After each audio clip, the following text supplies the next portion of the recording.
Your teenager just slammed the door in your face. Not an accident, not a draft from the window. Deliberate, calculated, and carrying a kind of rage you can't quite name or respond to in the moment. Most parents take a deep breath, maybe knock hard, maybe yell back, maybe just stand in the hallway not knowing what to do with what they're feeling. But developmental neuroscientists have spent the last 2 decades trying to understand exactly what is happening inside that skull the moment the handle turns. And what they found doesn't just change how you see your teenager, it changes how you understand human anger itself. Let's start with the obvious theory. Your kid slams the door because they're rebellious, manipulative, or just plain disrespectful. Sounds reasonable. They're old enough to know exactly what they're doing, right? But here's the problem with that theory. In 2008, researchers at Harvard University, led by Laurence Steinberg, published a landmark study mapping brain activity in adolescence during high emotional load situations. What they found stopped the field cold. The teenage brain is not a poorly operated adult brain. It is a brain under construction, literally mid-renovation, with scaffolding still up.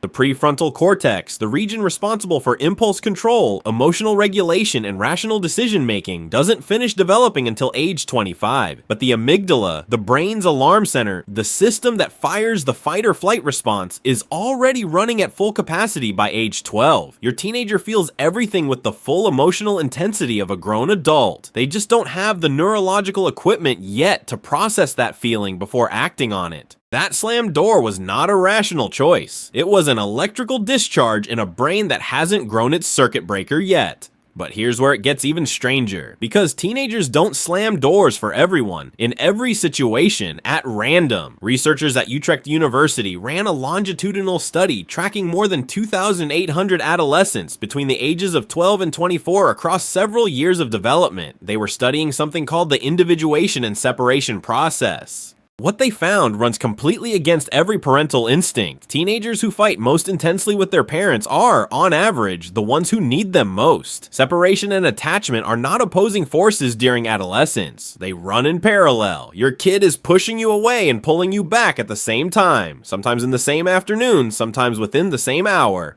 And there is a technical term in developmental psychology for what that slammed door is actually communicating. It's called an attachment protest. It is the exact same behavior an 18-month-old displays when their mother leaves the room. Crying, tantrums, full emotional collapse. The packaging changes with age. The door decibels replace the sobbing. The words shift, but the neurological message is identical. I need to know you're still here. I need to test the bond to confirm it doesn't break when I push against it. Now I want to tell you about an experiment that generated years of ethical debate among developmental psychologists. And this one isn't about babies. In 2019, researchers at the University of California, Los Angeles asked parents of teenagers between 13 and 16 to respond to conflicts with their kids in 3 completely different ways during monitored laboratory interactions, with immediate firm punishment, with deliberate emotional disengagement and distance, with calm curiosity, open presence, and no visible judgment. Then they measured cortisol levels, the primary stress hormone in the teenagers during and after each type of interaction. The results were unambiguous. With punishment, cortisol ran high during the conflict and stayed elevated afterward. With disengagement, the most disturbing result of all, cortisol spiked during the argument and then showed no return to baseline for hours.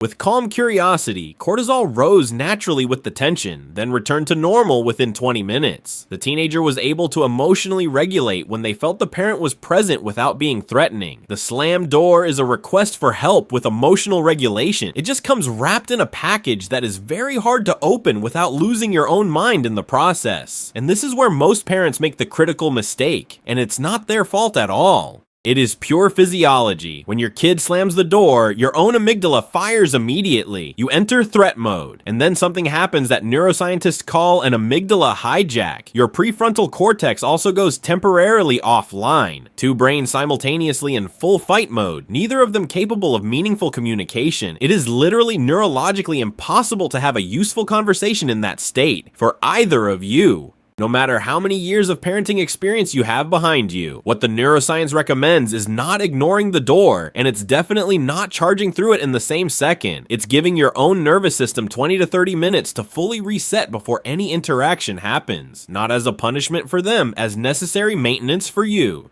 There is one more layer here that almost nobody talks about outside of academic circles, and it involves what is being quietly built or destroyed across every single episode like this one. A longitudinal study published in the Journal of Child and Family Studies followed 163 adolescents across 3 years and found something that completely reframes what is actually at stake in these daily arguments. The quality of the parent-child relationship during adolescence directly predicts levels of depression, chronic stress, and emotional dysregulation in that young person's adult life. It's not just the atmosphere in the house that's on the line in every one of these fights. It is the emotional architecture your child will carry into the next 40 years of intimate relationships, career performance, and their own future parenting. Every fight that ends in real reconnection teaches the teenage brain something no book, therapist, or classroom can teach alone. Conflict doesn't destroy bonds. Disagreements are survivable. The people who love you stay. Every fight that ends in prolonged silence or in punishment without a follow-up conversation teaches exactly the opposite lesson. Now, I need to give you the warning because there is one.